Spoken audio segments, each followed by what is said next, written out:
there is a darkness in humanity that has manifested itself in a lust for blood throughout the ages. The Old Testament and ancient myths catalog murder and revenge as part of the fabric of life in ancient times. Cain slew Abel. Romulus slew Remus. Unleashing the beast within is a possibility for all of us. The decision to kill from passion or premeditation has often defined our world, past, present, and future. Wars have terrorized entire populations for thousands of years. The American West was home to ruthless killers who were idolized in fiction and folklore. Evil evolved to a hideous new form with the genocidal dictators of the 20th century, such as Hitler, Stalin, and Mao Zedong, who ordered the death of tens of millions.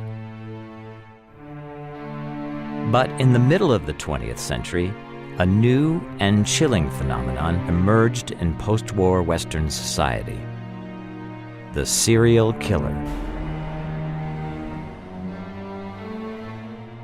As if fashioned from our nightmares, they terrify and fascinate us. Lurking behind masks of bland normality, they often evade capture for years, decades, or eternity. They are America's serial killers. We killed her. We dumped her body off, and that was it. Nothing to it. Every year in this country, we have about 20 serial killers, 10 of whom are apprehended, 10 of whom are on the loose. And they are, in total, responsible for some 200 deaths. So 200 victims of serial killers on a yearly basis. And what makes this particularly important for us is that the average serial killer is responsible for 10 deaths. That's a huge body count. America's Serial Killers, Portraits in Evil, will strip the covers from a world of profiling and forensic science as we expose America's most brutal serial killers.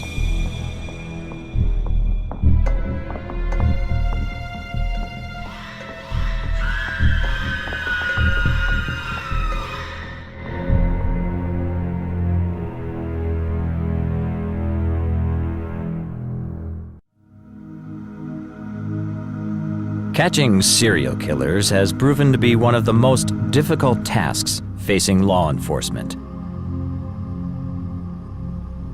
Serial killers are the best at what they do and can go on killing for years without capture. H. Holmes, the Doctor of Death, killed hundreds in Chicago at the end of the 19th century. At the same time, Jane Toppan silently murdered 31 people in New England. After World War II, the Boston Strangler raped hundreds and killed 13 before capture. Ted Bundy killed as many as 45 women in 4 states spanning 2 years. John Wayne Gacy snatched 33 young men and boys from Chicago's streets before the stench of dead bodies in his basement unveiled his murderous lifestyle. California's freeway killers produced a roadside killing field from 1971 to 1983. And Henry Lee Lucas may have killed as many as 300 before his capture. Many murder cold cases are now believed to be the work of serial killers. Well, certainly a lot of cold case murders could be the product of serial killers. I have one right now from 1954 that I believe is one of the first victims of a serial killer. So before this phenomenon was identified, certainly there could be cases that were missed and thought to be just a single event, or maybe two events put together in the same town, where actually it's a series of events that have taken place over some distance and some time. A combination with DNA, plus the fact that more and more agencies are developing cold case squads. They are, to some extent, ironically, mimicking television, which I find interesting. But also there seems to be more pressure on the police department from survivors to, solve these cases, particularly if they see it solved on TV. So there's pressure from the public who watch these TV programs on television, and there's also some ideas that come across for the agencies themselves, which is a good thing. I guess that's something good the media has done. Indeed, almost every night, some serial killer is caught on TV. The media has made it look easy to catch a serial killer. But two of the most infamous serial killers of all time were never caught nor identified. Jack the Ripper mutilated and killed 5 women in 19th century London over a 4-month time span. His killings terrorized a city. He even wrote notorious letters to the police, taunting them. The next job I do, I shall clip the ladies' ears off and send to the police officers. Just for jolly, wouldn't you? Keep this letter back till I do a bit more work, then give it out straight. My knife's so nice and sharp, I want to get to work right away if I get a chance. Good luck. Jack played with them. You'll hear about Saucy Jack's work tomorrow. Double event this time. Number 1 squealed a bit. Couldn't finish straight off. Not the time for ears for police. In spite of a huge public outcry to nab this murderous fiend, in the end, he vanished into the night and was never caught nor identified. Similarly, the serial killer known as the Zodiac, who terrorized California's Bay Area in the 1960s, was never caught nor identified. He killed 6 people and wounded 2 others. His MO was daring daylight murders in public places. And, like the Ripper, he wrote letters and taunted the police. You will find the kids in a brown car. I shot them with a 9mm Luger. I also killed those kids last year. Goodbye. But in the end, after intense efforts by police and the press to bring him to justice, the Zodiac eluded capture and may still be alive today.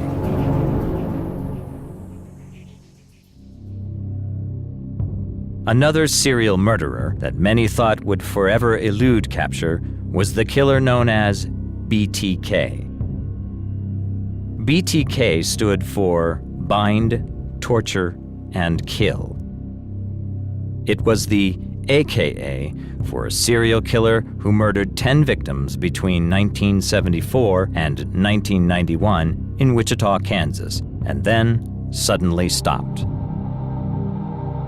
This case raised the question why it's been so hard for law enforcement to catch actual serial killers when it seems so easy on TV shows.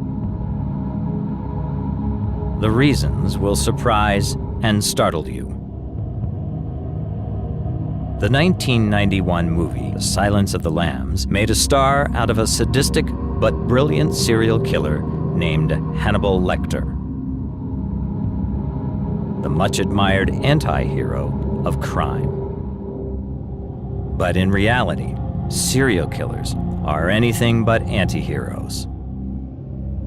At the bottom level, serial killing comes down to a really ugly, horrible, violent act about which nothing is funny, Nothing is entertaining. Nothing is charming, right?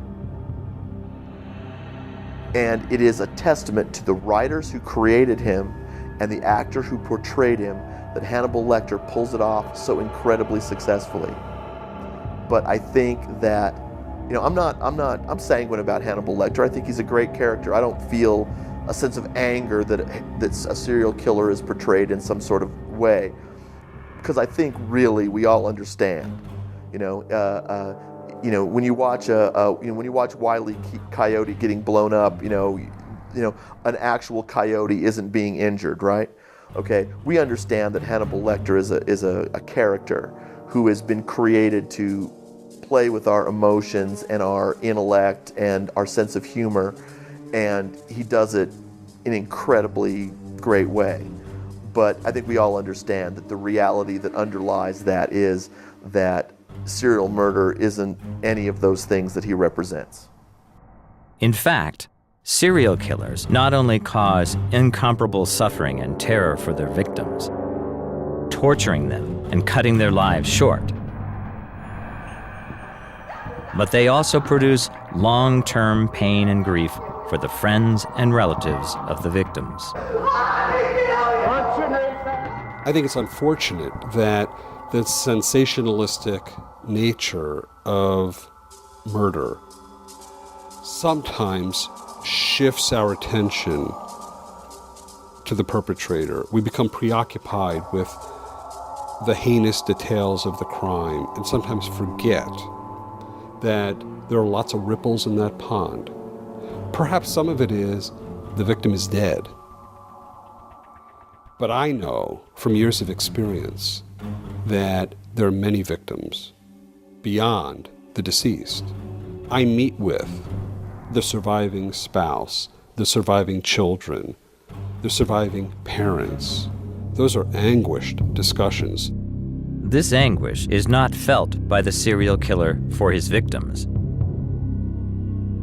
As everyone learned, the Wichita serial killer Dennis Rader, BTK, talked about his victims as if they were objects.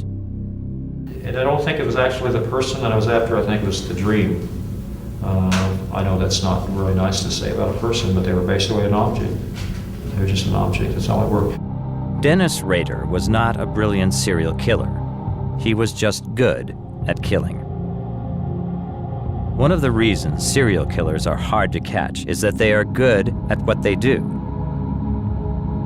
Just as a taxicab driver is good at driving, serial killers are good at killing. People sometimes wonder, well, why aren't they caught? Well, some people are very skilled at flying below radar. They're very furtive in their strategies. They're very calculating. Most homicides are solved within 48 hours. But these guys can get away with murder and stay on the loose over long periods of time. It's a self-selection process. The ones who were not excellent killers are caught almost immediately. The ones who get away with murder and are able to amass the body count that deserves to be labeled serial murder are the ones who have the street smarts to stay on the loose.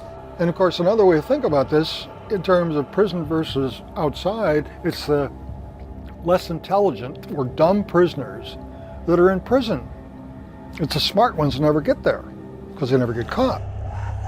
Such was the case with BTK. Bind, torture, kill.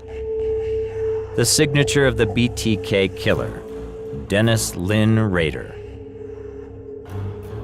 From 1974 to 1991, Rader carved these initials into the Wichita, Kansas community and brought the meaning of sheer terror to this quiet city of 300,000. He looked from the outside like any other guy in town. A family man, married with 2 children. He was a Boy Scout leader, a deacon in the Christ Lutheran Church, and president of the church council. But inside, he was an angry psychopath. a small, sly man whose show of community spirit and caring was a sham. He didn't give a damn about anyone. To Dennis Rader, the innocent were objects he terrorized to feel powerful. Rader was born in 1945, and as a boy showed many of the warning signs of a potential serial killer. Like a number of other serial killers, he tortured animals, binding them with baling wire and hanging them in a barn. As a young man, he dressed in women's underwear and at times hung a noose around his neck. These elements would later form part of his notorious bind, torture, kill signature. After 4 years in the Air Force, he returned to Wichita in 1970. He earned an associate degree in electronics and later worked for the alarm company ADT Security Services. It was here that he learned how to circumvent home security systems, enabling his home invasion modus operandi. On January 15, 1974, his serial killing began. That year, he murdered Joseph and Julie Otero and 2 of their 5 children, Joseph Otero II and Josephine.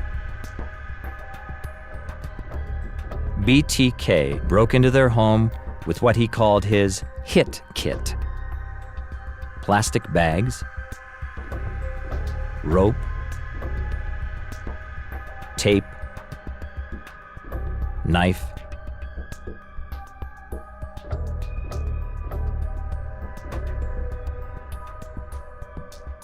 and gun. He held the Oteros at gunpoint while he tied them up. Next, starting with the father, he tortured them by first suffocating them with plastic bags and then finally killing them by strangulation with a ligature. Over the next 17 years, 6 more victims followed, all of them women. Catherine Bright, Shirley Vian, Nancy Fox, Maureen Hedge, Vicki Wegerle, and Dolores Davis. Each one was murdered with the same bind, torture, and kill signature. Police were baffled, and Wichita was terrorized. But Rader wanted more than just to panic the community. He wanted celebrity. So, like Son of Sam and the Zodiac Killer before him, he sent chilling letters to the police and media. Then, inexplicably in 1991, BTK stopped killing. After 10 victims, he vanished. No more letters, no more taunting. The police had only one lead. A lead provided by a new investigation tool: geographical profiling, a technique pioneered by D. Kim Rossmo. And he took that little crumb of an idea that Dr. Newton had and developed it into a full-blown doctoral thesis with a lot of algorithms on a special computer, special piece, personal computer, that would allow someone to pinpoint the center of operation or the home of the killer or the rapist. In the case of BTK, all the Wichita police knew for certain was that the killer was limited to the small geographical area of Greater Wichita. This would turn out to be a very important piece of information that narrowed down the suspect pool. But even with the help of geographical profiling, by 2004, it appeared that BTK like Jack the Ripper, like the Zodiac Killer, had gotten away scot-free. However, though Rader was good at killing, he was not a Hannibal Lecter genius. In fact, it was his need to feel powerful again that would be his undoing. BTK, Dennis Rader in Wichita, Kansas, was on the loose for 30 years. He had stopped killing years earlier, but he was no longer getting the publicity that made him feel so good about himself. And so he started writing to the press, sending letters to to television reporters and taunting the police with cryptic clues. And that's how he was caught. He was caught not because he was killing anybody, because he had controlled his behavior, maybe because he didn't want to get caught and he felt that they were going to close in on him if he wasn't careful. But whatever the reason, he got caught because he simply couldn't tolerate the obscurity and sent a floppy disk through the mail that was traced back to the church where he had created it. He didn't know, like a lot of other people who don't understand technology, that you can trace back the source of a floppy that is made on a PC desktop. Police now had a suspect. Their investigation had revealed that BTK owned a black Jeep Cherokee. Detectives spotted one in Rader's driveway, but they needed more. They compared DNA found at the crime scene of Vicki Wegerle with Dennis Rader's daughter's DNA. It was a familial match. Police closed in, and on February 25th, 2005, they arrested Dennis Rader. The infamous BTK killer was caught.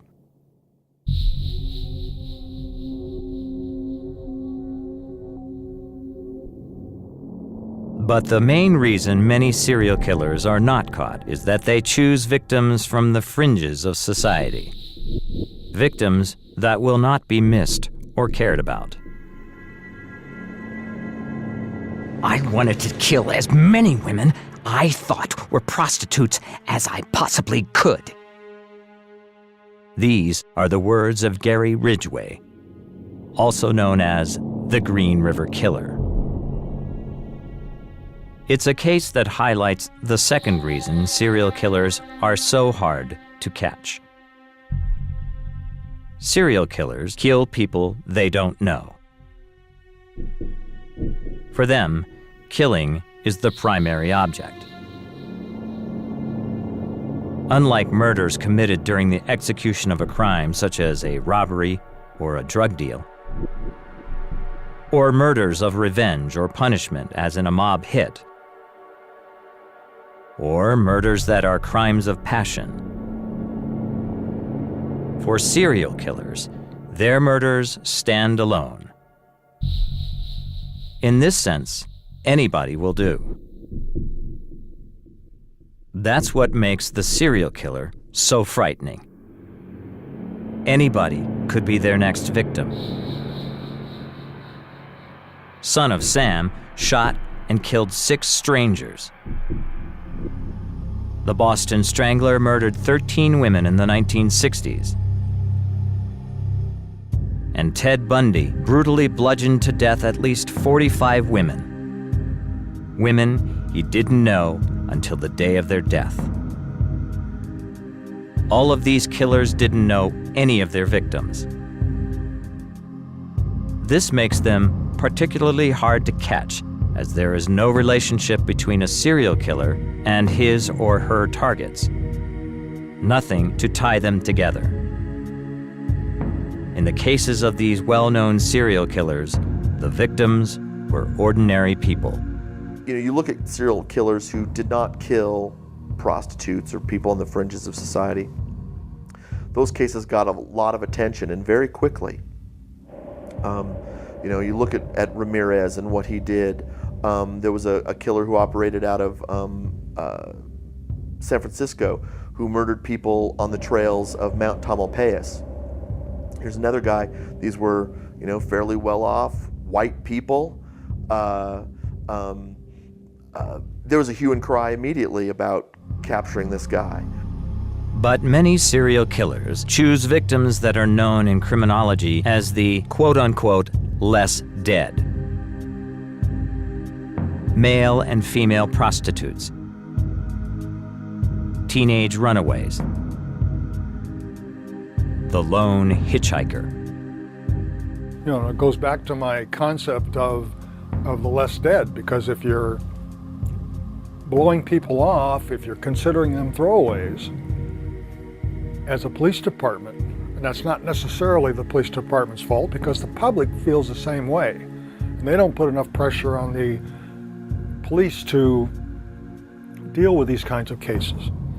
Detectives are getting cases all the time in a large metropolitan area, homicide detectives. And it comes in that a prostitute has been killed, there's no witnesses, they don't have any information, they can't even identify the prostitute. Except the way she's dressed, they think she was walking in the area. And she was killed in the area. She was picked up and killed in the area. They have no more information than that. They know that that's going to be a very difficult case to solve. The probability is very low, which is referred to as solvability factors. So they're going to put that case on the bottom of the pile. There's people that society values more for whatever reason. And that mere fact is part of what allows these killers to get to the victims that they want and to get away with doing what they want for as long as they do. No case better illustrates this point than the case of the Green River Killer, America's most prolific documented serial killer. The search for the infamous Green River Killer began on July 15, 1982, after the body of Opal Charlene Mills was discovered on the banks of the Green River, a quiet little stream south of Seattle, Washington. It was along the secluded banks of this river that Gary Leon Ridgway, aka the Green River Killer, disposed of his victims. His MO was simple. The Green River Killer is a repeat of a very common thread in serial murder, in that the overwhelming majority, if not all of his victims, were prostitutes. He took them from a place in the urban environment where they were picked up out into the country. He dumped their bodies often in the same location, multiple victims in the same location.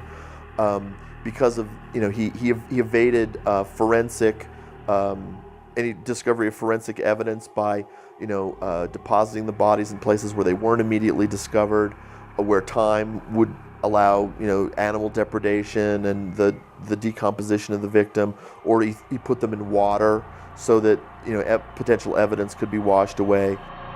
As the bodies piled up, more than 50 in less than 10 years, and no evidence could be found, Seattle police hoped profiling would help them put away their killer.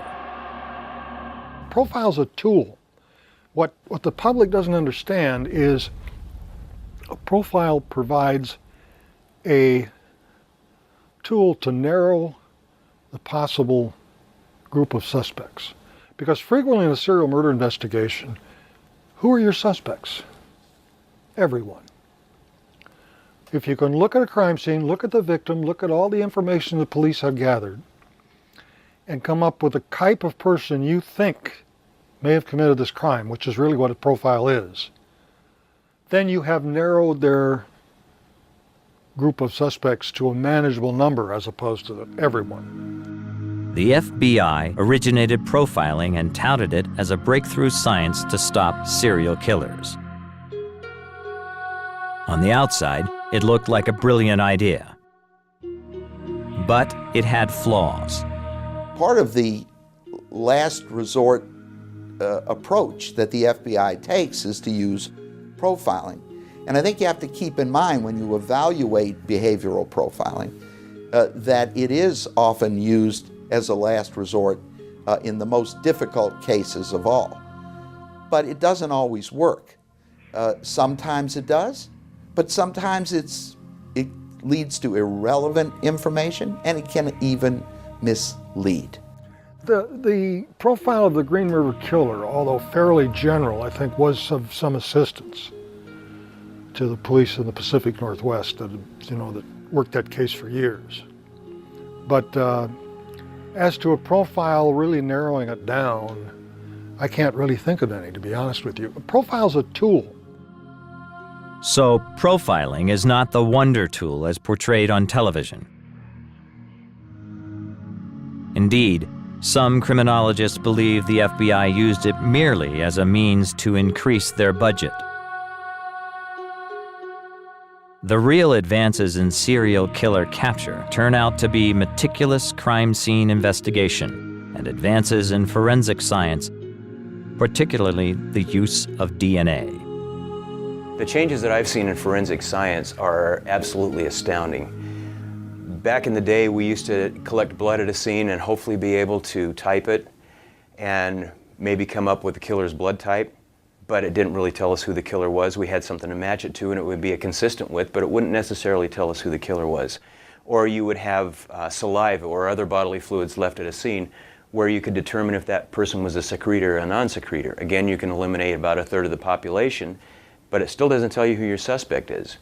Now, especially with the advent of computers and the technology in DNA, those two things have vaulted us into the 21st, 22nd, 23rd century because of the things that we're able to do. And especially with DNA, it's technology that's changing almost daily. They're able to amplify DNA more so than they ever have been able to do. I've been able to get DNA, not me personally, but a lab that I use has been able to get DNA from bones that have been buried for 52 years, 53 years. They were able to get DNA from those bones, and not only get DNA, but to develop a profile from it. And so they're able to take that profile and enter it into a database so that if a maternal relative of that person is ever located and their DNA entered, it'll come up as a hit on that. So DNA is probably one of the biggest things that we rely on. One of the other things that's really coming along with DNA also is what's called touch DNA. And we're starting to do this more at property crime scenes, not just where there's blood or bodily fluids or anything like that. If you have fingerprints at a crime scene, you probably have DNA.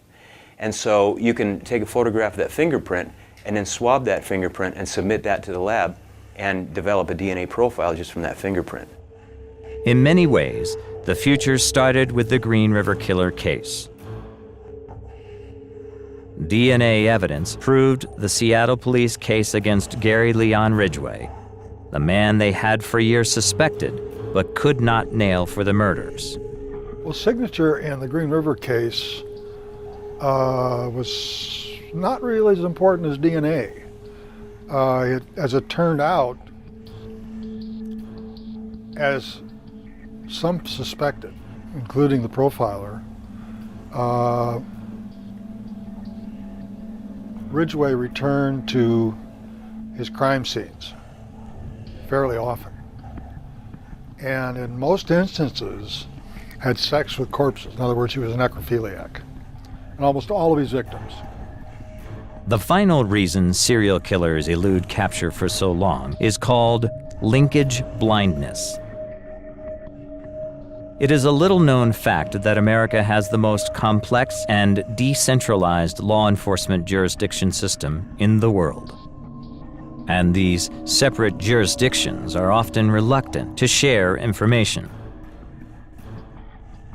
So when serial killers like Ted Bundy began roaming and murdering from Washington state to Florida, it created major problems for law enforcement. Tying his multiple murders together and deciding who had legal jurisdiction presented almost insurmountable problems. Most police jurisdictions are reluctant to involve the FBI in their investigations of serial murder. First of all, police want to take credit. And notoriously, one police department is unlikely to collaborate with another police department, whether it's at the local, state, or federal level. This decentralization, which is based upon federalism and which is based upon people want to have control over their own police force because they pay taxes for it, because it is decentralized in that manner, causes this lack of communication to occur for a variety of reasons. Some you can blame on the investigators, some you can blame on the administration. In other cases, it's just the simple fact that we have a lot of jurisdictions involved. That creates a big problem. And I've seen linkage blindness occur in almost every serial murder investigation that I've looked at least initially. Some investigations have very rapidly recognized what they're dealing with and formed a task force, which is what they typically do, and move ahead in investigating a serial murder. However, historically most serial killers like BTK and the Green River Killer have been caught not by task forces, dogged police work, forensics, or profiling, but by dumb luck. Or when the serial killer gets arrogant and sloppy. What happens with a serial killer frequently is they become lax. They feel a feeling of omnipotence. They can do no wrong because they're successful over a number of times and not leaving any evidence or not much, and the police are stumped, so they take shortcuts. They get cocky. They make mistakes, and frequently that's when they're caught. No case illustrates this point better than the case of Joel Rifkin. New York City's most prolific killer, killing 17 women between 1989 and 1993. He didn't have a license plate on the back of his truck, a cab over. This was in New York. The state highway police chased him for a short period of time and pulled him over. And they were going to issue him a ticket, and they smelled something funny in the back, a cab over pickup. They went to the back and opened it, and there was a decomposing dead body in the back of the truck. Now, he subsequently admitted to killing 17 women. Most of them prostitutes in the New York area, a lot of them stuffed in drums and buried or simply thrown into New Jersey Flats, a waste industrial area in New York, New Jersey area. And that was luck. Nobody knew that was going on. Nobody even knew that there was a serial killer involved with killing prostitutes at that time. However, the days of the American serial killer easily evading capture for years may be over. Inspired by the atrocities of earlier serial killers, a new breed of serial killer detective has arisen.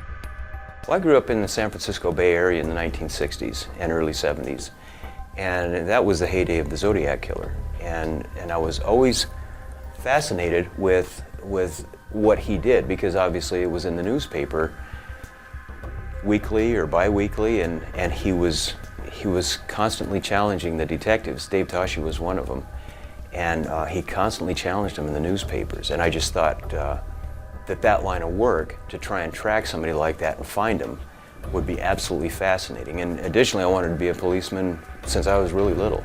So those two things, that fascination and the desire to do it, kind of led me to where I am now. Detective Steve Ainsworth is one of that new breed of serial killer detectives who cares about the victims first and foremost. He communicates with fellow law officials across the country and uses the latest in forensics, crime scene investigation procedures and techniques, and he pores over national criminal databases. One of the cases that I'm working on right now is a cold homicide from 1954, where a young lady was found naked and beaten, or she was reported as being beaten, on a creek bed up one of the canyons. She was buried ultimately as a Jane Doe, and no killer was ever identified, and she was never identified. Well, through the investigation, we've determined that she is possibly one of the first victims of Harvey Glattman, who was a serial killer in the late 1950s in Southern California. Harvey was investigated and interviewed and ultimately convicted by Pierce Brooks. This is the case right here, and this is the Jane Doe case. And if you want to, we can go back and take a look at where all of this takes place.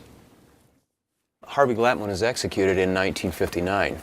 And so everything that's known about him, or everything that's going to be known about him, at least up until now, is somewhere in the internet. And I've been able to obtain that through internet contacts, internet sources, and also through the court files.